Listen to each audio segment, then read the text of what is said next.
Hey there. Hi. Hey. This is the first Korean sunscreen product I've tried, so I'm very excited to talk to you all about it. 6 a.m. I am so happy. Truly, I am happy. Yeah. Let's see. How am I doing in this frame? Do we need to change anything? Maybe. Is this good? I think this is good. It's earlier than I thought. I'm more tired than I realized. I actually woke up at 5 a.m. You don't care about that. Let's start. I am going to review the Purito Comfy Water Sunblock today. I want to say it came 4 days ago and I've actually used it every day in some capacity. Some days on its own for a few hours, other days on top of a different sunscreen. So I feel like I have a good understanding about tips and tricks on how to wear this properly, how it works, how it doesn't work, and I'm sure some of you might have run into some of the same problems. So I'm going to go through that today. I'm going to talk about some of the specs and break down the ingredients, and then I'll of course show you try it out for you on camera. This one is available on Amazon and YesStyle. I got mine on Amazon and then later saw it on YesStyle. I'm going to leave links to both in the description. So check out both, see which one is more affordable to you. If you do use my YesStyle link, you do receive an additional discount up to 5%, I believe. I've repackaged this because it's more interesting that way. You can see it comes in more eco-friendly packaging than some of the other ones I've been trying from Japan. I think that's kind of the angle that they're taking with this product because the ingredients are minimal. I think they strive to be more natural.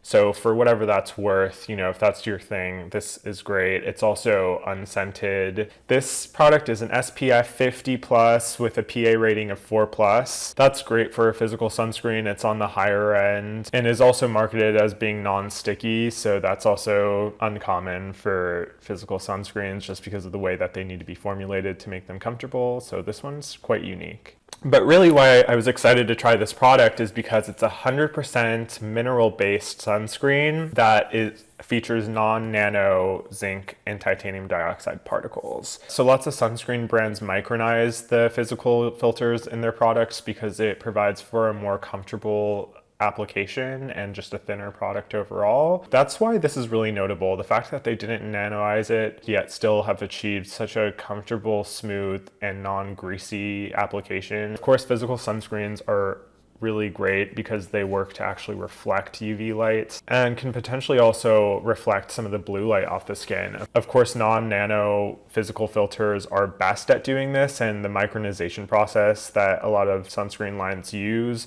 will actually degrade its ability to reflect. So we don't have to be too concerned about this one because this is non-nano in this product, and also it gives us a very clear SPF and PA rating, so we know that it is quite good at what it does. But still, this is one of the benefits of using a physical sunscreen because it reflects rather than absorbs, which is what chemical sunscreens do, which can be irritating to some folks, especially if you're hyperpigmentation prone. Physical sunscreens are great for you, but the problem is that physical sunscreens can be unsightly a lot of the times, especially if they're non-nano formulations. This one is quite exciting and I'm going to talk about it today, of course, like I've said so many times. It's silicone, alcohol, oil, and fragrance-free, and it's also cruelty-free. It's not water resistant, but it can be considered reef safe. This one's great for people with oily skin because it's a 70% water-based formula, which is really unusual for a mineral sunscreen. And the reason being is that mineral filters are oil soluble, so they're usually added to products that are very oil rich or contain a lot of silicones and alcohols to make them more comfortable to wear. This one, like I mentioned, is alcohol free, so that's in and of itself really impressive. This product has niacinamide in it, which is a star ingredient most of you have heard of by now. It's an anti-inflammatory ingredient that can really help with redness and irritation, but it's also good at anti-aging by increasing levels of collagen within the skin. It can also help restore the skin barrier and lighten dark spots, which I've kind of been dealing with lately from this post-inflammatory hyperpigmentation. These spots can last for up to a few years, so it's, you know, this niacinamide sometimes can be helpful for that. In terms of hydration, this one has butylene glycol, which can also be a solvent for other ingredients in the sunscreen, as well as glycerin, which is a skin identical ingredient, meaning that it's just found within the skin, namely in the stratum cornea. In terms of antioxidants, this product uses two compounds of the Centella asiatica plant, which is an herb. It's a good ingredient. It's been used for many years, and it's primarily an anti-inflammatory soothing ingredient that can help with wound healing and prevent acne scars. There's also evidence that supports its ability to impart some anti-aging effects on the skin, like reducing crow's feet, and it also has the ability to restore the skin barrier. So let's get into the trial, and let me start by saying that this is a very finicky product. It's not for the novice sunscreen user because it's finicky. It's not forgiving, and so you need to make sure that when you apply it very evenly over the skin, and if you don't, or if you use too much at once, it will pill. So there is a technique you can use which is effective for a lot of physical sunscreens, but this one in particular, you need to have close attention to detail when you're spreading it. It works best to use thin layers and to do multiple layers because of course you still want to get the same coverage. So if applied correctly, it can wear very well and be quite comfortable to wear throughout the day. The application becomes markedly easier if you have some kind of moisturizer underneath. I've applied this after using one of my Japanese sunscreens, which are highly moisturizing, and I noticed that the filminess and the pilling didn't happen when I used that technique, but I'm going to show you how to use it without anything underneath because that's how I prefer to wear my sunscreens. I wake up, I don't do anything to my face, I don't even wash it in the morning, I just apply sunscreen. So I'm not going to put it in the beard today. I'll insert a clip here. It does not wear in the beard well unless your facial hair is quite sparse, then it could potentially work okay for you, but for me there was a lot of clumping. It was really hard to get an even spread on the face because of the facial hair in the way, and it definitely snagged and left a lot of pilling within the beard, so I cannot recommend using it in that area. Alright, so let's get started. I'm going to use my technique today, and you'll see I'm going to be applying very light layers because really if you do too much at once it's going to pill, you're not going to like it, and you're going to regret buying it. So start off very slowly, just with a little bit, and apply to the areas I will be putting this on the face, and just go in. So immediately when you use this little amount, it just disappears.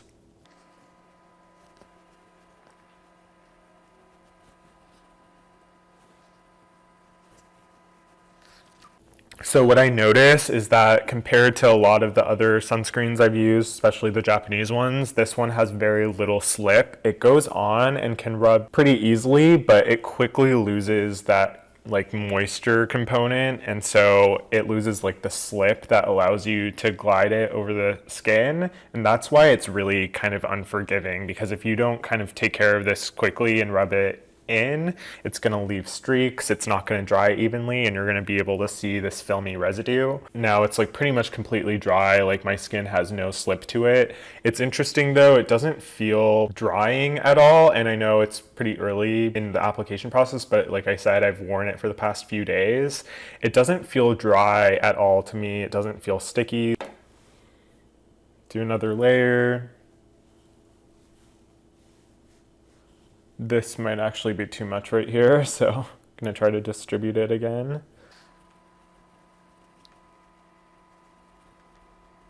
So I've got a little casty on my forehead right there, but I'm just gonna do my best to rub that in evenly.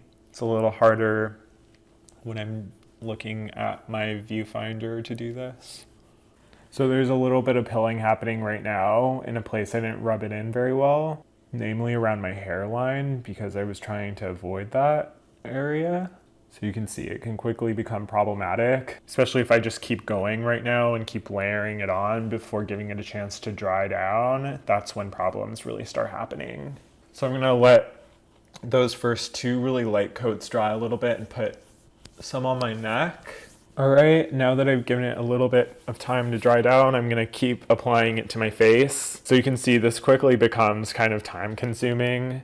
My other ones I can usually get done with a couple of layers, but this one, you just have to apply it so thinly if you want it to work. Or of course you could wear it over a moisturizer, and I've noticed that that helps a lot in terms of the pilling, and you don't have to be as diligent.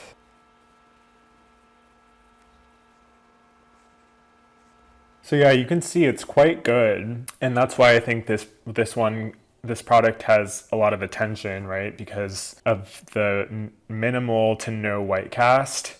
I'm not going to say that there's absolutely no white cast, but when applied properly, it's just almost not there on my skin at least. Keep going. So something I'm picking up from actually just doing it this time is that it's maybe better to just focus on one portion at a time. When I first applied it, I put a little bit on all parts of my face before rubbing it in. I think it's better to just rub it in immediately once applied. Something I'm not noticing as much right now for some reason, but have for the past few days, is that this has like a very cooling effect. I think it's likely from the Centella asiatica plant with wound healing and whatnot, so it might be comfortable in the summer if you're hot. Of course, since it's not water resistant, I don't recommend wearing this outside if you're going to be sweating a lot, but still, it's notable that it does kind of have somewhat of a cooling effect on the skin. I don't particularly like that. It's not as alarming as, say, menthol in products, but it's there a little bit. I think I've just kind of acclimated and now it doesn't feel as noticeable. Oops, see, I was not paying attention when I just did my forehead, and so now it's pilling a little bit because I didn't rub it in completely. And then I moved on. So I don't know if you can see that camera, but I'm gonna go back on my neck since I've only done a little bit there. So there you have it. I mean, I've applied probably like 6 very light layers, so it's quite time consuming to do this right. I'm not even gonna say that I did it right because I was a little distracted filming, but there is a little bit of pilling that's happening, especially around the hairline, eyebrows, because I was trying my best to avoid those areas, so I didn't do a very good job at blending. So I'm still gonna have to go in there with like a moisturizer or one of my other sunscreens and kind of buff that out a little bit. It didn't get too much in my beard, thankfully. Overall, it's looking good. You can see in terms of the shine, it's not nearly as like shiny or glowy as some of the Japanese products I've tried, but there's still somewhat of a glow to it. But yeah, overall, I think it is a really great, notable product. It has so many good specs, high SPF and PA rating, minimal ingredients. They're not doing too much. It's cruelty free. Would I buy it again? Probably not. It takes a long time to spread. I don't like to wear anything underneath my sunscreen, and I like to just be quick in the morning, and so this doesn't really provide that luxury in my opinion, especially for my skin type. It might be different if you have oily skin. This might apply much differently than it does to my just really normal combination skin. But yeah, true to their promise, it's really not sticky. I don't feel it on my face. It doesn't feel like I'm wearing anything. It is very light and comfortable. Like I said, I'm going to link this in the description as well as other products that I use every day. And of course, make sure that if you liked the video to give it a thumbs up. It helps my channel grow. It helps share the content with more people, and I definitely appreciate it. Also, make sure to be subscribed by subscribing and clicking the subscribe button, and turning on the notification bell so that you will see my videos when they're posted. YouTube does not always show you your subscriptions videos on the homepage, so it's definitely a really good idea to turn on notifications if you like me. If you don't like me, then ignore everything I said and give a thumbs down, and then bye. But thanks a lot for watching, and I hope this was helpful to you. I love doing sunscreen reviews. I love sunscreen, but I'm gonna go now and conquer the day. I hope you have a lovely time after watching this, and I look forward to next time. Okay, bye!